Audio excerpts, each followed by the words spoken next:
Hello students and welcome to the lecture. So students, as we noted, we are covering the national integration. Okay, that is the topic on which we have been discussing. Okay, in this topic of the national integration, basically these are the topics that we have scheduled for the discussion, like the starting with the introduction part about what is the national integration, the meaning of national integration, the aims of national integration, role of various factors in promoting the national integration, obstacles to the national integration, National Integration Council, and the National Foundation for Communal Harmony. Okay, so these are the topics that we have scheduled for the discussion. If we talk about the topics that we have covered so far, so we have done with the introduction part, meaning of national integration, aims of national integration, role of various factors in promoting the national integration. So out of these topics, these 4 topics we have completed so far.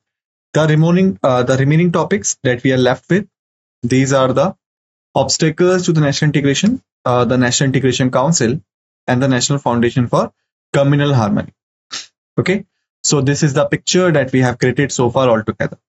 So basically, in this lecture, we will start from where we have left. Okay, so right now, so far, you can say, so far we have taken the introduction of the national integration in the informal way, right? We take the meaning of the national integration, the formal definition through various people. Okay. Thereafter, we have seen like what are the aims, why we are going after the national integration, why we are talking about it, what are the aims and all. We also see the role of various factors that are promoting the national integration. Okay. So all of these things are positive. All of these things are positive. All right. Regarding the term of national integration. Why? Because they having the contribution in it. But if you will see here, what you are getting. If you will see here, what you are getting. You are getting the obstacles. Okay. Obstacles, what do you mean by this? Obstacles are some kind of tangible or intangible structures or things that basically restricts the movement and flow in some particular direction. All right. These are the obstacles. I am again repeating. Obstacles are the tangible or the intangible things that basically barriers or restrict the flow in some particular direction. Okay. So if you will see this, what you are getting, like this is stopping all the other things, introduction, meaning of national integration, aims, roles, and all, they are basically promoting or encouraging the flow towards the national integration. Okay. Towards the national integration. But if you will look at this obstacles, basically this is restricting, this is obstructing. Okay. So that's why this is negative. So right now we are going to see what are the elements, what are the things we have in this country that basically restrict us in achievement of national integration. Got my point? Okay. But before this, let me ask you one simple question. All right. In the previous lecture also, I have told you about it. The question is very simple. The Swadeshi movement was started in response of which? Again, I'm asking the question or repeating the question, you can say. The Swadeshi movement was started in response of which? Okay. For this, you will have 30 seconds to think and answer. You are required to tell me like Swadeshi movement was the reaction of which kind of action. Okay. Or to answer this, I will give you the 30 seconds. Already I have told you in the previous lectures. I hope that you are well aware about it. Time starts now. Just think about it.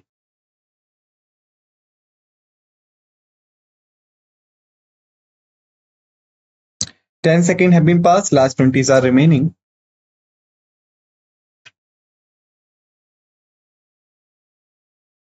Last 10 seconds are remaining.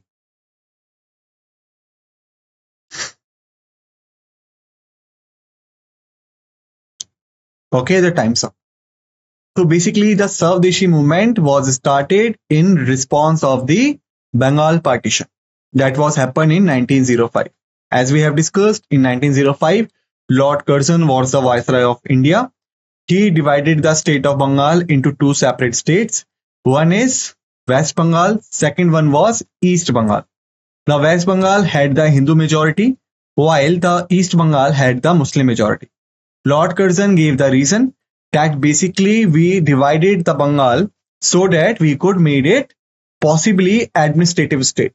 But we all know the motive behind this division was to creating a shaft between the Hindus and the Muslims. All right, that's the thing. In response of this, the Swadeshi movement was started, in which the Indians were boycotting the British things in India. Okay, this is the question. Now, and further we know that East Bengal was later merged with the Pakistan as the East Pakistan till the 1971. In 1971, during the Indo-Pak War, basically India liberated the East Pakistan from the Pakistan country, and it was renowned as the Bangladesh, and still we known as at a Bangladesh. Okay. Similarly, one more question I will ask you, and this is also regarding from this field. Like we know, the Bengal partition was happened in 1905, but after some time it was revoked also. Okay, so now you are required to tell me in which year and through which viceroy the Bengal partition was revoked. Okay, again I am repeating the question. In which year, through which viceroy the Bengal partition was revoked? You are required to tell me the answer. For this, again 30 seconds you have. Time starts now.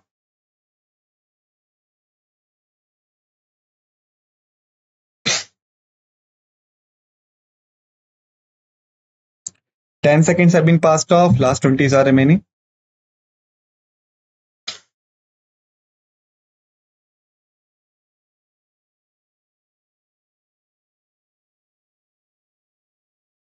Last 10 seconds. So the correct answer is in 1911, 1911. In 1911, Lord Hardinge was the viceroy, and he organized the Delhi Darbar, in which he revoked the partition of Bengal. Got it? That is the answer. Okay. Now, come back to the topic that we are discussing. So if we talk about the major obstacles that are hindering the growth in the national integration, these obstacles, the first is the regionalism. The first obstacle is the regionalism. Okay. So what do you mean by the regionalism? So regionalism in technical sense refers to a sub-nationalism and sub-territorial loyalty. Okay. Like if we conclude the country of India. So country of India is basically the entire country. All right. Including all the 28 states, 9 UTs, island groups and all. Okay. But here you can say it is written down sub-nationalism and some territorial loyalty. So what you're getting? The word sub, it means we are not talking about the entire country. We are talking about the some region areas. Okay. That's why we denoted them with the sub. All right. So basically in the some part, they having the nationalist approach, and basically they having the territorial loyalty, not for the country, but for the particular territory they belong to. That's why it is written down. It is territorial loyalty. Okay. It implies the love for a particular region or a state in preference to the country as a whole. Okay. It means that you respect your region and state in place of respecting the countries as a whole. For example, if you are living in the XYZ region of Tamil state, for example only, or you can say if you're living in the ABC region of Bengal state. Okay. So instead of getting the things, or instead of working for the things to the entire country, you are working for your region of XYZ and ABC, or for the Tamil state and for the Bengal state. Okay. So when you having the loyalty, when you having the nationalism approach, motherland approach and all, not for the country, but for the region, the state you are living in or you are residing right now, this is called the regionalism. Got it? This is called the regionalism. Clear? Move forward. This is also known as sub-regionalism. Why? Because if you suppose, you can say, if you are living in the Tamil state or the Bengal state, for example, in the Tamil state, if you not even loyal towards your state or not so much worry about your state growth, state economy, you do not have patriotism for your state and all, country, just ignore it. We are talking about state right now. But you having everything. You having loyalty, you have the motivation, you have the feel of belongingness to the XYZ region in which you are living in. Similarly with the ABC region in which you are living in, then it is also known as sub-regionalism. Okay, it means that it is even the division of the regionalism. The region is the state in which you are living in, but instead of state, you are only loyal to the region you are in. So that is also known as sub-regionalism. It means even down the region. Regionalism is a subsidiary process of political integration in India. Okay.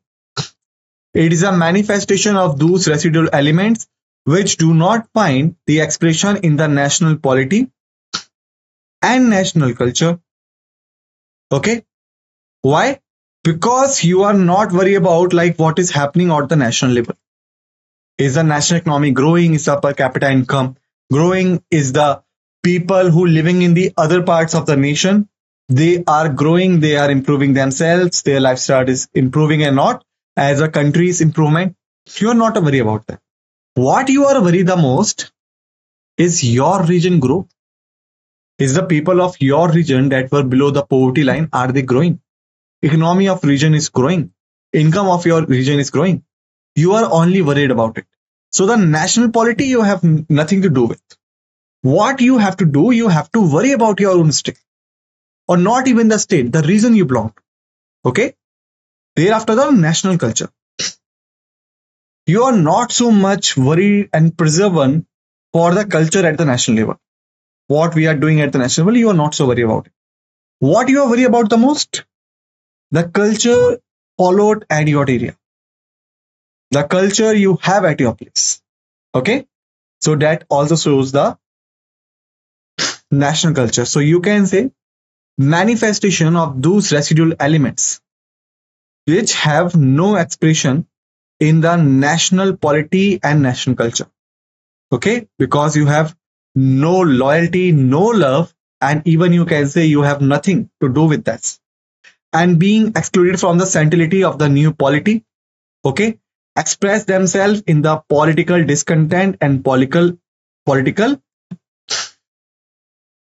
exclusionism. Got it? Now let's move forward. Regionalism is a country's wide phenomenon which manifests itself into the 6 forms. Now we are going to talk about the 6 forms of the regionalism. This is very, very important. First is demand of the people that belong to certain states for secession from the Indian Union. Okay, it means that like, okay, let me tell you, or let me ask you the question. What is the difference between the United States of America and the Indian Union when it's come to the states? Again, I'm repeating the question. What is the difference between the United States of America and the Indian Union when it's come to the state? To answer this question, you will have the 30 seconds. Time starts now.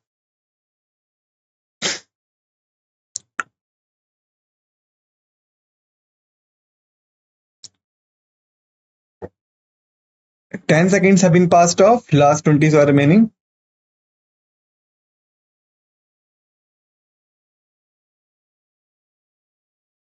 Last 10 seconds.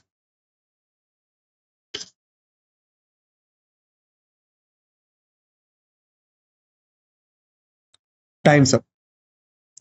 So if we go by the Article 1 of the Indian Constitution, that defines that Indian Union is not an agreement. Okay.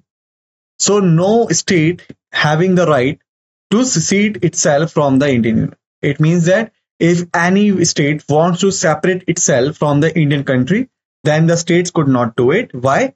Because the Indian Union is not a part of any agreement. But this thing is not applicable or not implies in the country of United States of America. Because they are united, they are not union. Okay. So in America, the states having the right to get itself separate from the union or the federal. Even they have their own citizenship, they have their own constitution. But in India, we have the single constitution for the national level and the state level. Even we have the single citizenship, we do not have the concept of dual citizenship. All right. So if we will look at it again, so we can say demand of the people of certain states for secession, for separation from the Indian Union. As per the constitution, it is not possible. Then how in the reality that could be done? Okay. And what are these? These are like the Khalistan, which demand for the separation of state of Punjab, Dravid Nat, okay, that demand for the separation of southern states, Mizos demands for the separation of Mizoram, Nagas demand for the separation of Nagaland, and so on. Okay, so these groups are basically the groups which demand for the separation of the state from the Indian Union, and in order to fulfill their dream, okay, they generally you can say persuade the local people of the state and try to develop the love of them for the state instead of loving for the country. Someone belong to Punjab, then Khalistanis will try to promote the love for Punjab instead of love for India. Someone belong to the Dravid Nat, so someone belong to the South Indian states, so Dravid Nat will try to generate the love in their hearts for the southern states, not for the country. Similarly with the Mizos and Nagas, Mizos will try to make a love for the Mizoram instead of love for India. Same with the Nagas. Nagas will try to make the love for Nagaland instead of love for India. Okay. Second thing that you can see here is the demand of people of certain areas for a separate statehood. That is also the main thing, like Telangana, Bodoland, Uttarakhand, Vidarbha, Gorkhaland, and so on. So if you will look at these tools, so just apply your analytical approach and tell me what is the difference between these tools. What is the difference in being demanded secession from the Indian Union? What is the difference in being demanded for the separate state? To answer this, again, I will give you the 30 seconds. The time starts now.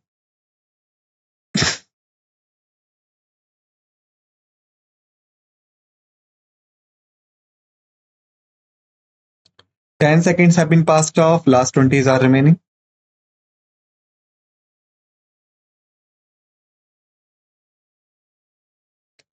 Okay, last 10 seconds.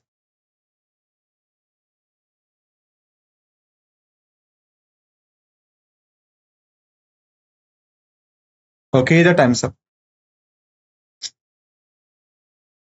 So basically, if you will look at it, what you are getting, secession.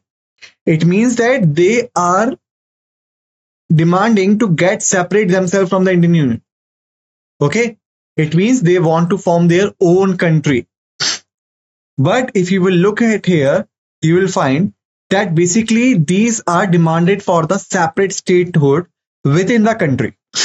It means they are in the some state and they want that their people should have their own state instead of indulging in that particular state. So this is the difference. This is for the new country. This is for the new state within the state of India, country of India, sorry. Examples are the Telangana, like Telugu speaking people. They had been demanding for it, and in the year of 2014, they got their separate state from the state of Andhra Pradesh as the Telangana.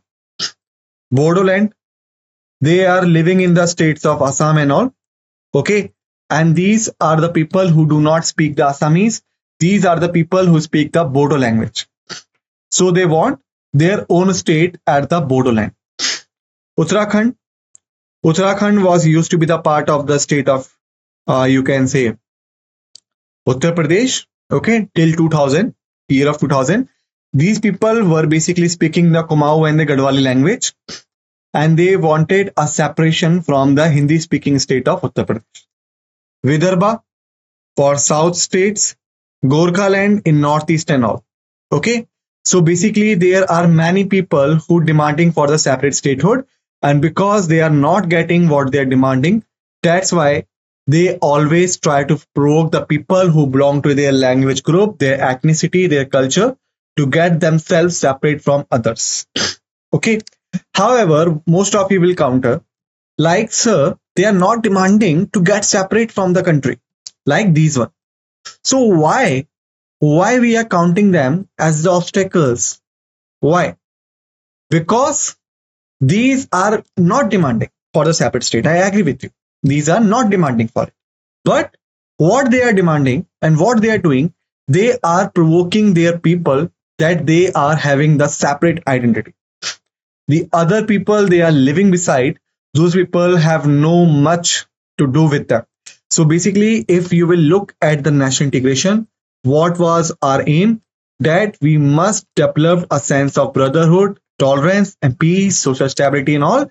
And because these are demanding for it, so this could not be done. Why? Because if someone is from the Bodo language, someone is from the Assamese, so the Assamese will see themselves different from Bodos people. Bodos will see themselves different from the Assami people. And that will ultimately forms a difference between them. That is what we want to avoid. So that's why they are termed as the obstacles to the national integration. Thereafter, demand of people of certain union territories for full-fledged statehood. These were like the Manipur, Tripura, Puducherry, Delhi, Goa, Daman and Diu and so on.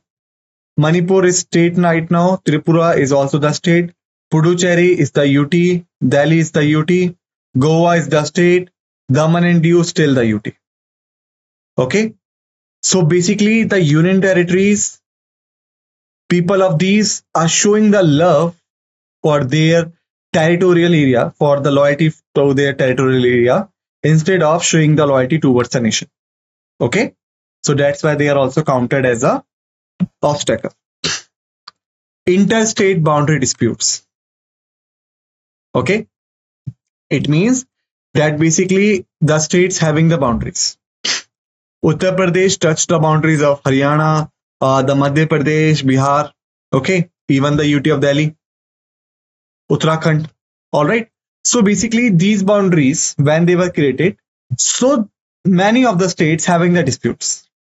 Okay.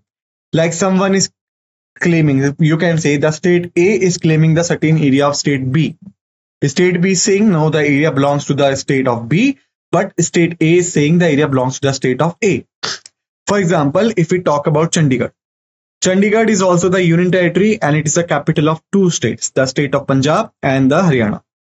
Haryana claims Chandigarh, Punjab claims the Chandigarh. So basically this claim generated a dispute. Same with Belgaum. Belgaum or the Belgavi, this is the district in the Karnataka. Okay. The Karnataka claims that the Belgaum belongs to it, while the Maharashtra claims that the Belgaum belongs to them. All right. This is the thing. River water disputes, like the rivers, like the Kaveri, the Krishnas, Ravi, Beas and all. Basically, these rivers not flow from the single state, but they flow from various states. Okay. So every state claims that they are getting the less water resources from these rivers because of the actions of the another states. So that is also generates a disputes amongst the state, and this is also an obstacle. Why? Because that is generating the differences. Formation of organizations with the regional motives. that even having the militant approach in pursuing its policies and the goals. And these could be say like the Shiv Sena, Tamil Sena, Hindi Sena, Sardar Sena, Lachit Sena and all. So these are not representing the nation, these are representing their only region they belong to. Even in order of fulfillment of their approaches, they are even getting the militant approach. Like the sons of the soil theory. Okay. Like if we will talk about the Article 16. Article 16 says, in the public jobs or the government jobs, everyone will have the equal opportunities. But basically, it is commonly you can see that the local people getting the preference in the government jobs, the private jobs, permits and all, okay, because they having the belongingness to that region. So instead of belongingness to the nation, we have the belongingness to the region. And the slogans you have quite seen in the news like Assam is only for the Assamese. If someone is outside the Assam, not an Assami, then he is not required to be in the state. Similarly, like Maharashtra for the Maharashtrians and all. Okay. So all of these collectively showing the love for the region instead of love for the nation. That's why it is regarded as an obstacle. Got it? So students, basically in this lecture, we have finished the regionalism obstacle to the national integration. In the next lecture, what we will do that we will continue from here. Till then, you are required to revise the facts and figures that all we have discussed in this lecture and keep yourself ready for the next lecture. With this note, let's end this lecture, and what we say thank you.